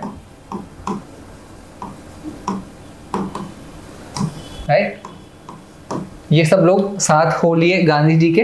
और गांधी जी ने क्या किया, 8,000 पीजेंट से इंटरोगेशन, मतलब विजिटेड एंड इंटीग्रेशन किया, है ना। ये पूछताछ की कि भाई सही में क्या सिचुएशन है, कितनी प्रॉब्लम है, आपको बताइए, so that he can put forward his case toward British authority. ठीक है, तो ब्रिटिशर्स का रिस्पॉन्स क्या था, first of all he asked Gandhi ji to go back, है ना। गांधी को बोला कि आप यहाँ से चले जाओ, but Gandhi ji defied this order. ठीक है, इस सबसे पहले बार किसी ने ऐसे ऑर्डर को डिफाई किया था। इससे पहले तिलक वगैरह भी डिफाई नहीं करते थे, अगर उनको वहां से जाने का ऑर्डर मिलता था तो जाते थे, भले ही विरोध करते थे। ये पहली बार गांधी जी ने न्यूनेस लाई कि डिफाई कर दिया कि मैं नहीं जाऊंगा, आपको जेल में डालना है तो डाल दो। ठीक है, बट ब्रिटिशर्स जो है वो ज़्यादा इसका इशू नहीं बनाना चाहते। Already they were fighting on different fronts. अभी कोई एक नया आ गया, उनको लगा छोटा सा मुद्दा है, गांधी के बारे में जानी थे, तो उन्होंने बोला ठीक है रहने दो, इसको रहने दो, ज़्यादा परेशान मत करो, क्या है चला जाएगा। और वैसे भी इंडिगो की इनको ज़रूरत थी नहीं, तो ब्रिटिशर्स लेट गांधी डू। और फिर ब्रिटिशर्स ने एक कमेटी बनाई। उस कमेटी में गांधी वॉज ऑल्सो मेंबर, है ना। कमेटी ने सारा उसको देखा कि हाँ सही है, और फाइनली ये डिसाइड किया कि ठीक है, वो बढ़ा हुआ चीज़ जो मांग रहा है वो अब हम नहीं मांगेंगे। ठीक, तो ये है चंपारण सत्याग्रह, और this is also known as first civil disobedience. First civil disobedience. ठीक है, पहली बार गांधी जी डिफाई कर रहे हैं यहाँ पे इंडिया में, फर्स्ट सिविल डिसोबीडियंस है। ठीक, स्लाइड से देख लेते हैं।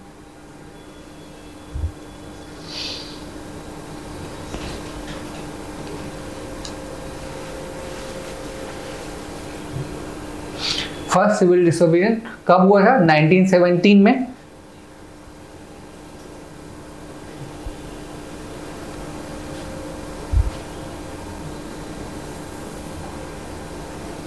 ठीक, देखो ये 3 कठिया सिस्टम मैंने बता दिया। 328 part, force to sell the produce at fixed price. हाँ, इनके साथ Rajendra Prasad, he was also from Bihar.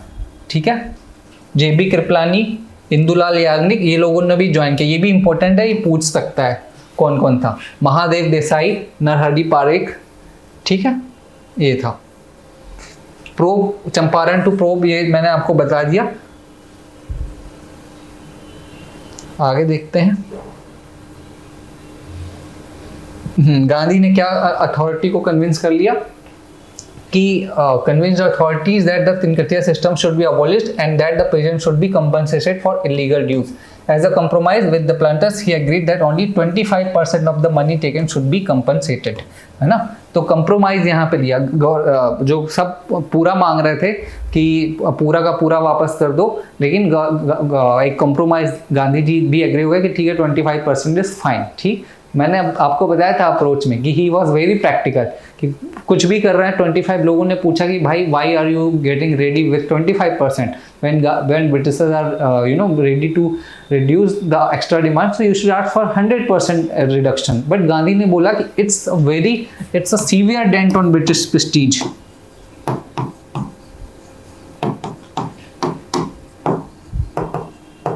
On British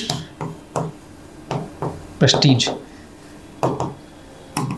भाई आप समझो इस चीज को कि उनको बहुत बुरा धक्का लगा, उनकी प्रेस्टीज को, उनकी इज्जत को डायरेक्ट झटका पहुंचा है। तो 25% भी मिल रहा है, ले लो चुपचाप। ठीक, तो ये था चंपारण 1917 में। उसके बाद आता है, नेक्स्ट है अहमदाबाद मिल स्ट्राइक। ठीक है, अहमदाबाद मिल स्ट्राइक, और इसको हम बोलेंगे first hunger strike, Gandhi ji की फर्स्ट हंगर स्ट्राइक। यही सब तो उनका पैसिव रेजिस्टेंस है, सिविल डिसोबीडियंस, हंगर स्ट्राइक, है ना। और अगर ऑर्डर की बात करें तो order is first Champaran, then Ahmedabad, then Kheda. तो don't get confuse, somewhere you will get Kheda before Ahmedabad, but that is not true. Champaran के बाद अहमदाबाद, फिर खेड़ा ही हुआ था। क्रोनोलॉजी की बात करें तो इसको आप ऐसे याद कर सकते हैं, केक चंपारण, अहमदाबाद एंड खेड़ा। ठीक है, अच्छा, अब एक और वो समझ लीजिए कि चंपारण और Ahmedabad was related to what, peasants cause, है ना। And Champaran Kheda is related to peasants cause and Ahmedabad is related to industrial workers, है ना, मिल ओनर्स। तो ये डिफरेंस भी पता रहेगा तो याद करने में आसानी रहेगी। Champaran Ahmedabad, Champaran Kheda is related to peasants cause and this what Ahmedabad mill strike is related to industrial worker. तो अहमदाबाद की भी कहानी सुन लेते हैं कि क्या है कहानी। अहमदाबाद मिल स्ट्राइक में क्या हुआ था, प्लेग बोनस था जो कि बढ़ा दिया गया था, है ना। जब प्लेग क्या होता है आपको पता है, it's a kind of disease, epidemics है कि जो चूहों से फैलती है। उस टाइम पे बड़ा ही ज़्यादा फैला करती थी। तो प्लेग हुआ, people started facing hardship, so Ahmedabad mill owner raise the they gave bonus, उन्होंने बोनस दिया इंडस्ट्रियल वर्कर को जो भी थे। बट व्हेन प्लेग रिसीडेड, जब प्लेग खत्म हो गया, so this mill owners they thought to withdraw the bonus, जो बोनस था वो विदड्रॉ कर लिया जाए। बट द प्रॉब्लम वाज 1918 की बात चल रही है, 1918 में ही world war first almost end ही हो रहा था, लेकिन उससे पहले चल रहा था। सो बहुत प्रॉब्लम हो गई थी इंडिया में due to this world war. Inflation बढ़ गया था, महंगाई बढ़ गई थी, चीज़ों की सप्लाई नहीं थी एंड लोगों की इनकम उतनी थी। जो सिचुएशन आज आप समझ रहे हैं ना, समझ लीजिए वैसे ही थी। इनकम उतनी है, महंगाई दिनों दिन आसमान छूते जा रही है। जो लोग हैं, वर्किंग लोग हैं, कैसे सर्वाइव कर रहे हैं वो ही समझ सकते हैं। ठीक है, तो वैसी सिचुएशन थी। तो वर्कर्स ने बोला कि नहीं, आप इस बोनस को वापस मत लो, already we have very less salary, so bonus को रहने दो, इसको कंटिन्यू करने दो। बट जो मिल ओनर्स थे वो इसके खिलाफ, इसके लिए एग्री नहीं थे। तो फिर गांधी जी वहाँ पहुँचे, गांधी जी ने विरोध करना चालू किया। अब गांधी जी क्या हुआ, Gandhi ji intervene in dispute between cotton mill owners and Ahmedabad. ठीक, उन्होंने मीडिएट करने का काम किया। और हाँ, ये समझो आप, अनुसुईया साराभाई, ये इनका क्या है, ये जो है एक मिल ओनर, इनका भाई जो है ना, वो mill owner itself, he was himself a mill owner. और अनुसुईया साराभाई उनकी बहन थी, लेकिन फिर भी मिल ओनर की बहन होने के बाद भी इन्होंने गांधी जी का साथ दिया। ठीक, अब गांधी जी फिर सोशल वर्कर अंबालाल साराभाई की बहन थी। Gandhi ji asked the workers to go on a strike and demanded 35% increase in wages instead of 50%। तो हंगर स्ट्राइक क्या थी वो मैं आपको बता देता हूँ।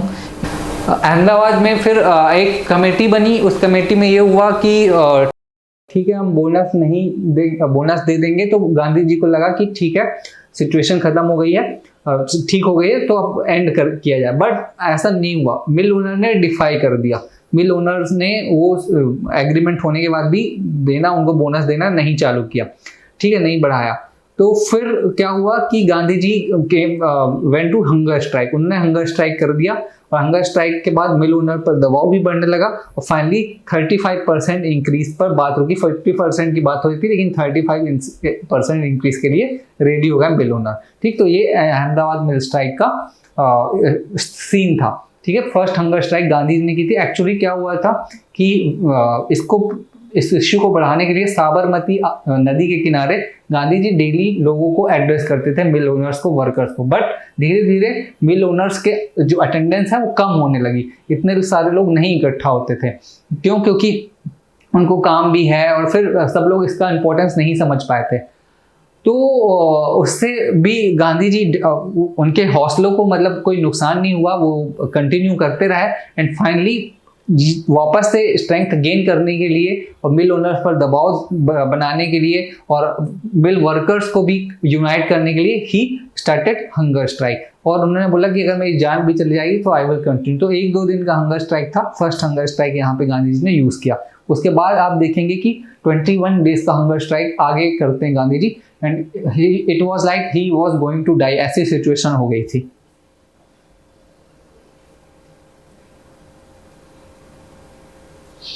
Then comes the Ahmedabad mill strike, Kheda Satyagraha.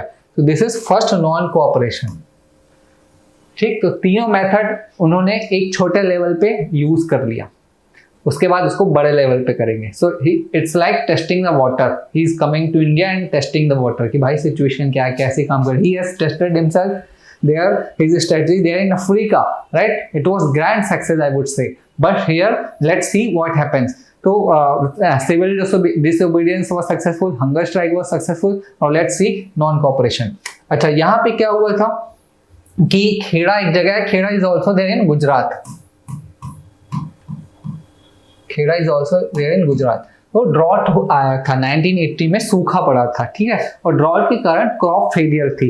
And as per the revenue law, if you have crop failure, right, so you don't have to pay the taxes, but authorities did not follow this law as usual, और वो उसको demand कर ही रहे थे taxes को, ठीक। तो गांधी जी ने क्या किया, अच्छा, ये रेवेन्यू लॉ था कि the yield was less than 1/4 the normal produce, the farmer were entitled to remission.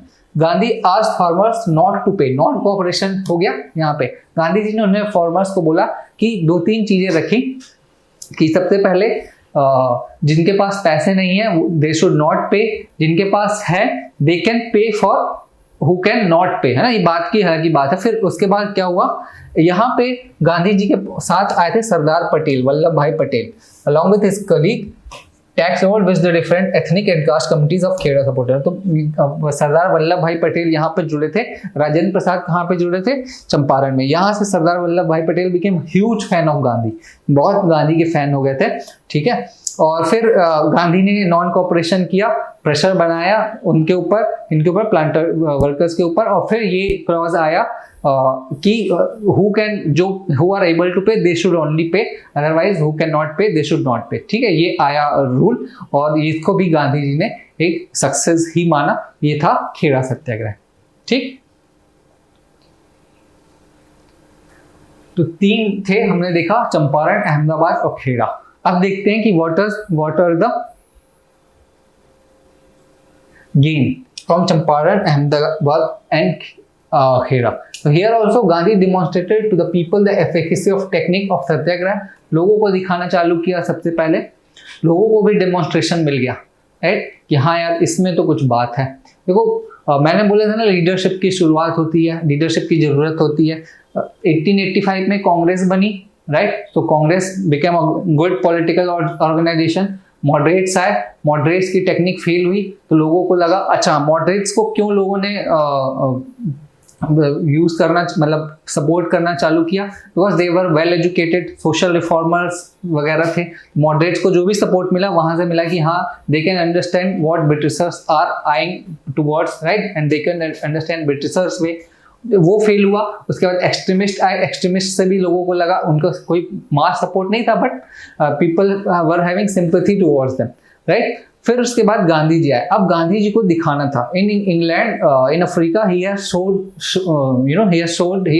His seen his potential कि what his technique can do. अब यहाँ पे भी कुछ करना था गांधी को, तो ये 3 मौके मिले। इट्स नॉट लाइक कि Gandhi wants to demonstrate, but we are analyzing it कि people came to know through these small adventures, small protest movement of Gandhi कि व्हाट सत्याग्रह कैन डू।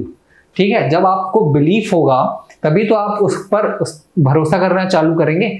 बिना बिलीफ के आप कैसे भरोसा करेंगे? किसी गॉड को आप मानते हैं, किसी मेंटर्स को आप मानते हैं। Why so? Because you believe on them that they have the experience, they have walked in that path and they can guide us, then we believe. तो यहाँ पे भी गांधी जी ने दिखाया कि तीनों जगह की प्रॉब्लम सॉल्व हो गई, तो वहां के लोग तो उनको मानने लगेंगे। तो ये हुआ। Second, he found his feet among the masses and came to have a surer understanding of the strength and weakness of the masses. ठीक, लोगों के बीच में अपने पांव जमा लिए गांधी ने कि हाँ भाई, एक लीडरशिप की एक्सेप्टेबिलिटी भी जरूरी है। जब तक लोग एक्सेप्ट नहीं करेंगे, आप उनको लीडर कैसे मानेंगे? तो ये यहाँ से पता चला। He acquired respect and commitment of many. ऐसा रिस्पेक्ट और कमिटमेंट मिला कि people started understanding him god. बहुत सारे केसेस में ये बोला जाता था कि Gandhi has the power to turn bullet into water, कि ऐसी इनके पावर है कि अगर इन ब्रिटिशर गोली मारेंगे तो गांधी अपनी पावर से उस बुलेट को पानी में बदल देंगे। इंडिया में तो जानते हो, India is the people of India में इस चमत्कार में हमेशा विश्वास किया जाता है। अभी भी आज 21st century 2023 people believe and these miracle जो एक है ना, वो हमेशा चलता ही रहता है यूट्यूब में, और कहाँ कहाँ आता है, सब जगह आता है। So I am not against it, लोगों का अपना अपना फेथ है, बट वहाँ पे ऐसी स्ट्रेंथ, ऐसी ऑरा गांधी का हो गया था कि people were believing up to that level on Gandhi. ठीक है, इसके बाद आएगा Rowlatt act, Satyagraha, Jallianwala Bagh massacre. इसको हम लोग आज ही कर लेंगे जितना भी होता है। ठीक है, अभी मैं देखता हूँ कि कोई क्वेश्चन है क्या। क्वेश्चन अभी इसमें नहीं है।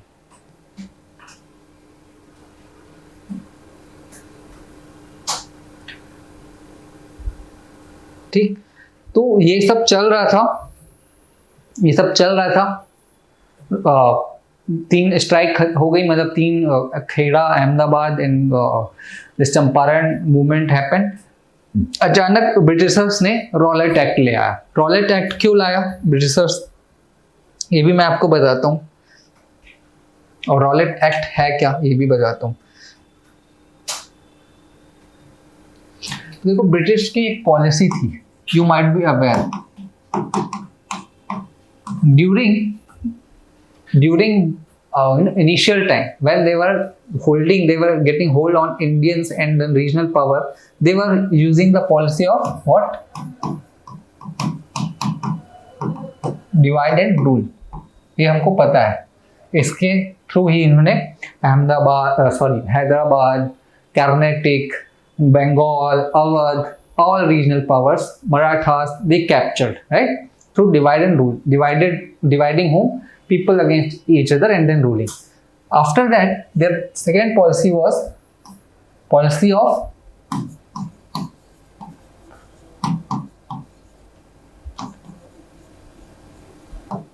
carrot and stick।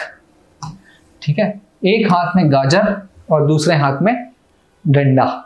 ठीक, एक हाथ से गाजर खिलाओ और जैसे ही गाजर खाने आए वैसे डंडा मार दो। ये policy of carrot and stick थी। कि इस पॉलिसी में क्या था कि जो भी डिमांड होता था, मॉडरेट्स या nationalist, Indian National Congress, they were asking for many things from Britishers, right. Self government दो, स्वराज से पहले सेल्फ रूल मांगते थे। Self rule means indigenisation of British administration, Indians को पार्टिसिपेट करने दो, टैक्सेशन कम करो, है ना। We have discuss this so many time. So to pacify them, Britishers were giving them carrot in the form of different acts. जैसे 1909 में कौन सा है, मॉर्ले मिंटो रिफॉर्म, वो मैं आपको सेपरेटली पढ़ाऊंगा जिससे कि पूरा फ्लो समझ में आ जाए। 1861 का, फिर 92 का, फिर 1935 तक का सेपरेटली पढ़ाऊंगा। तो मॉर्ले मिंटो रिफॉर्म इनिशियली दिया, people were not happy, they started agitating again, protesting again कि भाई अब ये क्या है, ये क्या है, इससे हम हैप्पी नहीं है। फिर आया कौन सा, 1919 वाला, जिसको बोलते हैं मॉन्टेग्यू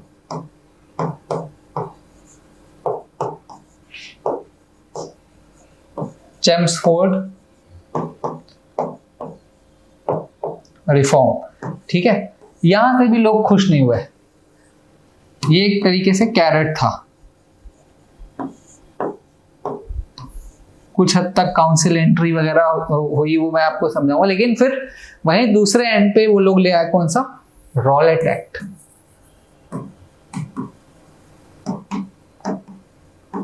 रॉलेट एक्ट क्या था कि रॉलेट एक्ट मेनली क्यों लाया गया कि 1980 में लाया, 18 में, ठीक है। रॉलेट एक्ट 1919 में आई गेस, ठीक है।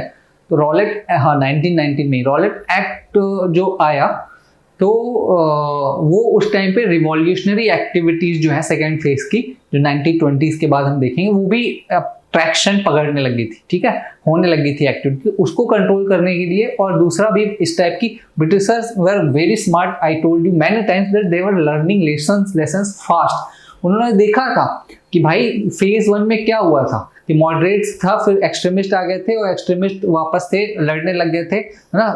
प्रफुल्ल चाकी वाला केस, खुदीराम बोस वाला केस, ये सारी चीजें उन्होंने देखी। तो दे वर ऑलरेडी प्रिपेयर्ड कि this kind of situation can happen, कि अभी 1919 एक्ट लाए हैं, वापस से लोग खुश नहीं होंगे और वापस से ये चीज अटैक वगैरह करना चालू कर देंगे। तो उसको कंट्रोल करने के लिए they brought this Rowlatt act. इसके हिसाब से ये था कि anybody can be arrested for preventive detention, ठीक है, indefinite time, right. Preventive detention आज के डेट में फंडामेंटल राइट्स है कि आपको कितने देर के लिए कोई डिटेन कर सकता है, लॉ पुलिस कितने देर के लिए कर सकती है, ठीक है, कब कोर्ट के सामने लाना पड़ेगा, एक लॉ है, ठीक। बट उन्होंने लेके आया कि इंडेफिनिट टाइम, किसी को भी अगर हमको शक हो, प्रिवेंटिव डिटेंशन का मतलब ये होता है कि if police thinks that this person can spread some kind of social anti-social activities, कि अगर पुलिस को लगता है कि it can be harmful, this person can be harmful for this particular time, तो उसको वो पहले ही जेल में डाल देती है। जब भी आप देखेंगे कि त्योहार होते हैं, जैसे होली हो गई, दिवाली हो गई, तो पुलिस जो होती है उस शहर के जो लोकल गुंडे होते हैं उनको जेल में डाल देती है उस पर्टिकुलर टाइम के लिए, so that they do not create any nuisance, ठीक है, ऐसे न्यूसेंस क्रिएट ना करे। तो वो प्रिवेंटिव डिटेंशन कहलाता है, detention for something to prevent, right. और इन्होंने इंडेफिनिट टाइम के लिए कर दिया यहाँ पे, तो एक ही है। Second is anybody can detain without there is no without trial, ठीक है, ट्रायल भी नहीं चलेगा उसका, एंड कैन बी सेंटेंस्ड। ये पावर दे दिया, unlimited power in the hands of government. किसी को भी पकड़ लो, ट्रायल चलने का मतलब क्या है, you are giving him chance to prove himself not guilty, right. उसका वकील आएगा, he will put forward his own argument, then there will be some other argument against him। तो ऐसे करके जो सच है वो जज सुनेगा और उस हिसाब से डिसीजन देगा। But they simply took the power of trial, कि जिसको हम पकड़ेंगे उसको ट्रायल का भी राइट नहीं रहेगा। So people are asking for, ये 2-3 थे इसमें प्रोविजन। सो जहां एक तरफ you are asking for freedom, liberty, right, वहीं दूसरी तरफ जब आप ऐसा ड्रैकोनियन एक्ट लेके आ जाओगे, so obviously people will be very what angry ना। ये हुआ रॉलेट एक्ट में। फिर इसका विरोध करने के लिए 1919 में 13 अप्रैल 1919 में ये दिन था वैशाखी का। Vaisakhi you know celebrated in Punjab in wide scale, जहाँ पे लोग जो धान गेहूं की कटाई होती है ना, मतलब जो बेसिकली एग्रीकल्चर फेस्टिवल है उसको उसकी खुशियां मनाते हैं। तो people were there in Punjab, Amritsar में दूर दूर से लोग आए हुए थे। और अमृतसर में ही एक बाग था जलियांवाला।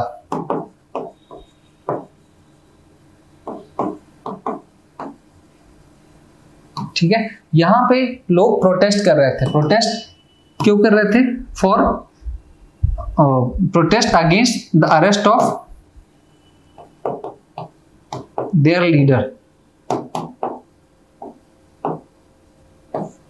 ठीक है, प्रोटेस्ट सैफुद्दीन किचलू।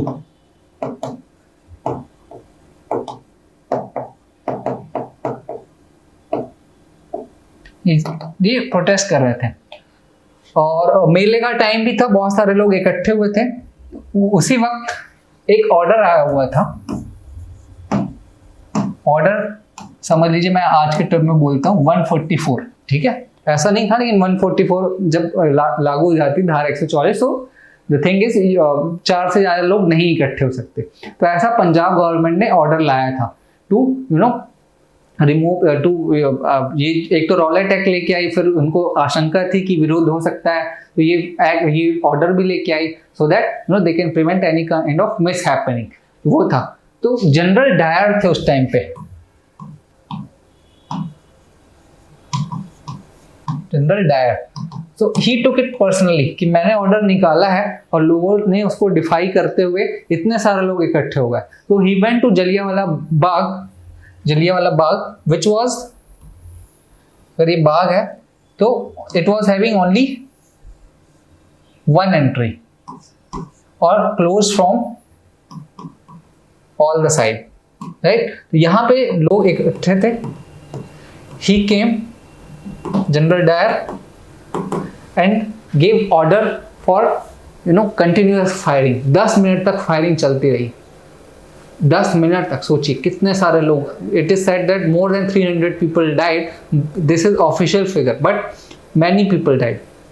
10 मिनट तक ऐसा ग्रुसम एक्ट ये बंदूक चलाता रहा। आप इसको इमेजिन करके देखिए। Right now it is we are just studying it, इसको हम पढ़ रहे हैं कि ऐसा हुआ था, बट अगर इमेजिन करो आप कि ये कितनी बड़ी घटना हो जाती है कि लोग कहीं पार्क में इकट्ठे हुए हैं and somebody is coming and he started firing continuously, right. और ये तो कुछ नहीं था, उसके बाद भी जो वहाँ की पंजाब की गवर्नमेंट थी, जो ब्रिटिश गवर्नमेंट थी, they were asking people to no crawl down on their bellies. और भी आप फोटो देखना कभी, मतलब बहुत ही इनह्यूमेन टॉर्चर देते थे, ठीक। और this activity Jallianwala Bagh massacre इसको हम बोलते हैं, it Shuk all the leaders of the country, ठीक है। ऐसा हुआ था कि लोग ने कभी सोचा भी नहीं था, ठीक है, कि ब्रिटिशर्स कैन बी सो रuthless, ऐसी चीज हो गई थी। और यहीं से फिर पूरी भावनाएं बढ़ की गांधी जी को लगा कि now it's time to a bigger Satyagraha and he started non cooperation movement.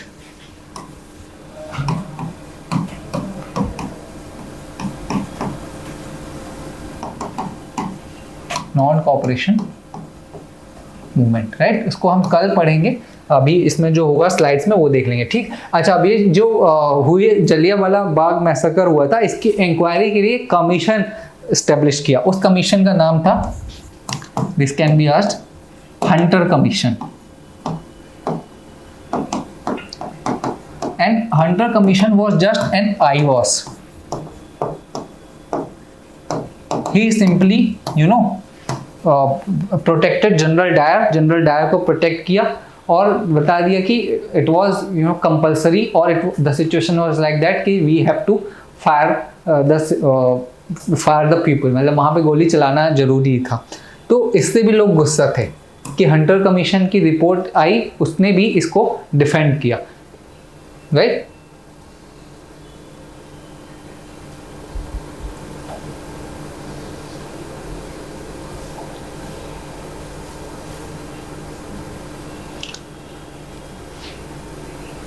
ठीक है, रॉलेट एक्ट का ऑफिशियल नाम आप देख लीजिए, ये पूछा जा सकता है, और you can get confuse if something like that is written.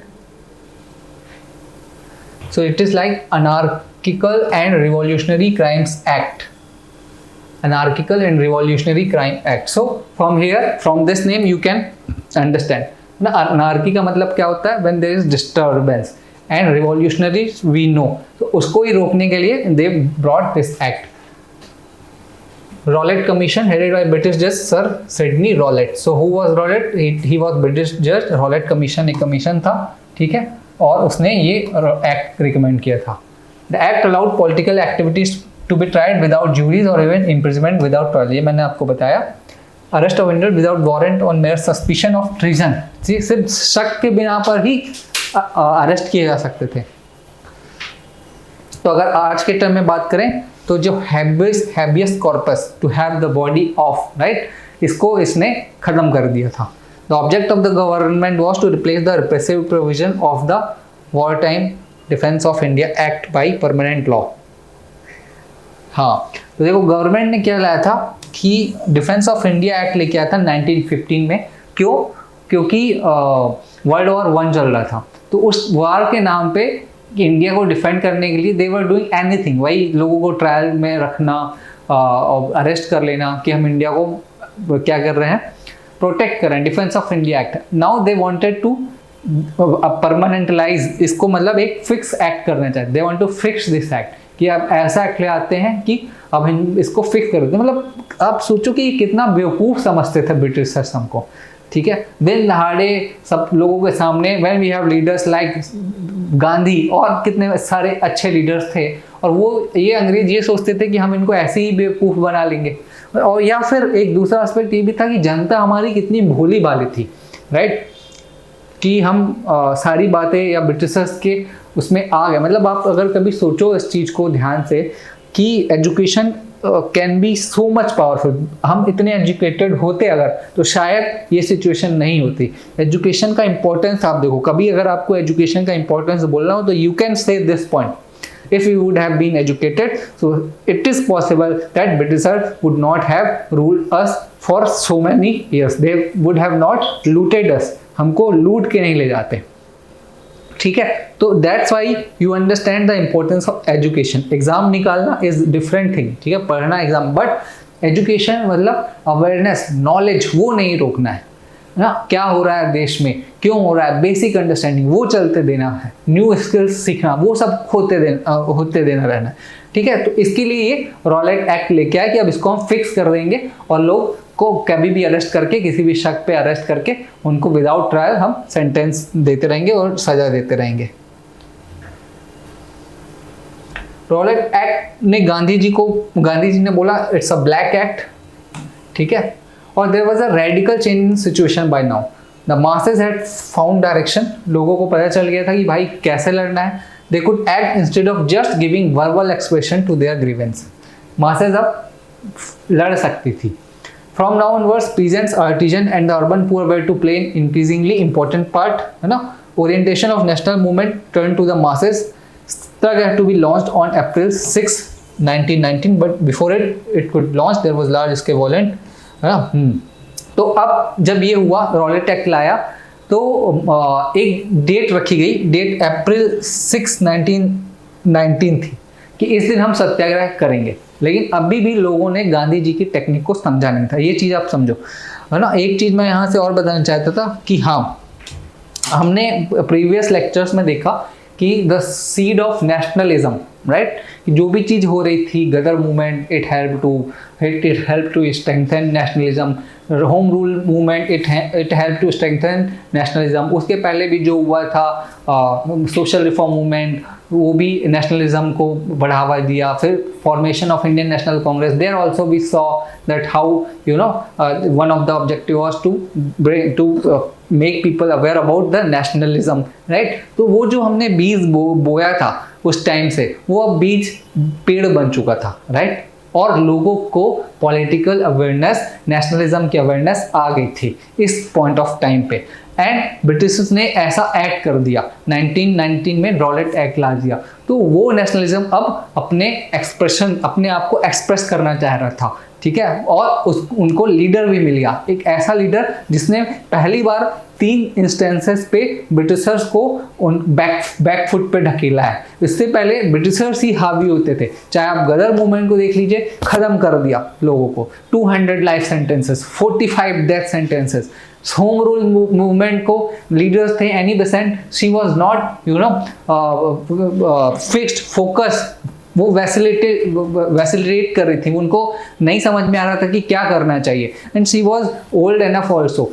तिलक भी अपने पर्सनल केस के चलते बाहर चले गए थे, राइट। तो ऐसी ऐसी सिचुएशन हो रही थी कि कोई स्ट्रॉन्ग लीडरशिप नहीं मिल पा रहा था। Gandhi ji he has proved himself in Africa there also, and India में भी आके 3 इंस्टेंसेस बहुत जल्दी 1915 में आए, 1915 में, 1918 में he is proving himself. So people are now boiling from inside, उनका खून उबाल मार रहा है कि we have to do something, भाई अब तो कुछ करना है, ये कैसे हो सकता है, ब्रिटिशर्स ने ऐसे कैसे कर दिया, ठीक है। तो वो चीज अब नॉन कॉपरेशन मूवमेंट में दिखेगी।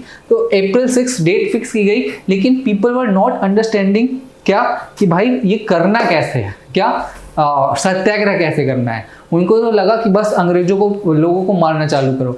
तो उससे पहले ही मार्च में ही लोग सड़क से बाहर आ गए, वायलेंस होना चालू कर दिया, अपने लेवल से, अपने हिसाब से लड़ना चालू कर दिया। इंडिया में तो जानते हो, मतलब ये अभी की प्रॉब्लम नहीं है, उस टाइम से ही प्रॉब्लम थी कि बस सोचो कुछ और होता कुछ और है, राइट। तो वो होना चालू हो गया। आगे देखते हैं फिर आगे क्या हुआ। हाँ, फिर ये सैफुद्दीन किचलू एंड सत्यपाल जो थे, ये ब्रिटिश ऑफिसर ने अरेस्ट कर दिया था, ठीक है। इनके लिए 13 अप्रैल को कहाँ पे, जलियांवाला बाग में प्रोटेस्ट हो रहा था। Soon the protest turn violent because the police resorted firing, ये मैंने आपको बताया, है ना। अप्रैल 10 लिखा हुआ, 13 अप्रैल है यहाँ पे।